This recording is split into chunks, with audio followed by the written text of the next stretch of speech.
I'm the Mythology guy. Well, it's almost Halloween, so what better time to talk about vampires? Ever since Bram Stoker's Dracula, vampires have grown steadily in popularity to the point of becoming a household name. There are so many books, movies, TV shows, and video games based around them, and heck, every Halloween there's always somebody dressed up as one. Not too long ago, I did a fun fact video about the Romanian versions of vampires, and when I did that, I had several people ask me to talk about the other kinds of vampires. So that's what I'm going to do today. I'm going to use this video to talk about all the different kinds of vampires that I personally know about.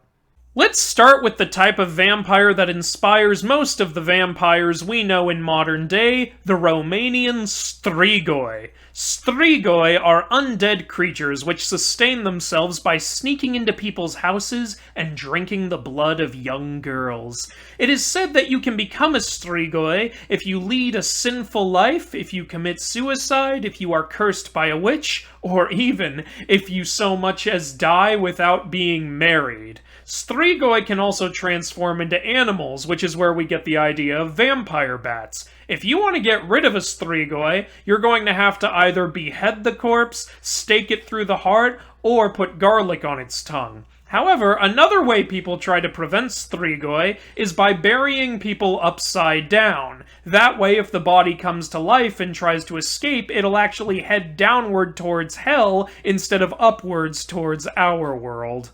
The Strigoi were the inspiration for Bram Stoker's Dracula, along with a real-world person known as Vlad the Impaler. His name can kind of hint at what kind of person he was. Fun fact, though, Stoker's tale was not the first novel about vampires. There's actually another story that predates his by 26 years, which tells of a female vampire named Carmilla who stalks a woman. Now, even though our modern take on vampires is very much inspired by the Romanian Strigoi, there are still several other cultures with their very own kinds of vampires. For example, the Scottish have a creature known as the Jiangshi. This vampire appears as a beautiful woman who seduces victims right before draining their blood. She's kind of similar to a succubus. Then, of course, there's the Aztec version. This vampire is called a Civatateo, and is created when a woman dies in childbirth. They stalk the towns at night looking for children whose life force they can feed on, which leaves the child either dead or paralyzed. So to prevent this, people often leave food out for them at night to satiate their hunger. You know, what's kind of interesting about the Civatateo is that their faces are naturally pale, but their arms are covered in white chalk for some reason. They also sometimes serve the Aztec gods. Now, the Greek version is where it starts to get strange. This vampire is called an Empusa. They are typically servants of the goddess Hecate. They have flaming hair and donkey legs, one of which is made out of copper.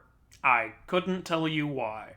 Moving over to China, we have one of my personal favorites, the Jiangshi, which translates to stiff corpse. You see, the Chinese believe that when your body died, it became very stiff, and so since the Jiangshi is a reanimated corpse, it would stand very still and stiff with its arms pointed straight forward, and the only way it could manage to move would be to literally hop towards its victims. And yes, that is absolutely hilarious. Next up, we have the Hindu version, known as Vitala. A Vitala is created when an evil spirit possesses a corpse. They often go after children, and have the power to drive people mad or even cause miscarriages. There is one particular story where a man tried to capture a Vitala that lived in a tree. However, the Vitala kept evading capture by distracting the man with very enticing stories.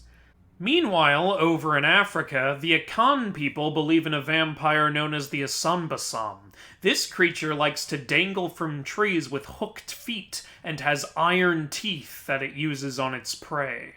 Finally, if we're gonna go out with a bang, let's talk about the Filipino version. This creature is called manananggal, which translates to remover or separator. You see, during the day, the manananggal is a beautiful woman, but at night, when it wants to hunt, it will separate its upper half from its lower half, sprout large wings, and fly off in search of prey. Its prey is the unborn fetus of a pregnant woman. The manananggal has a long tongue which it uses to suck the child out of its victim.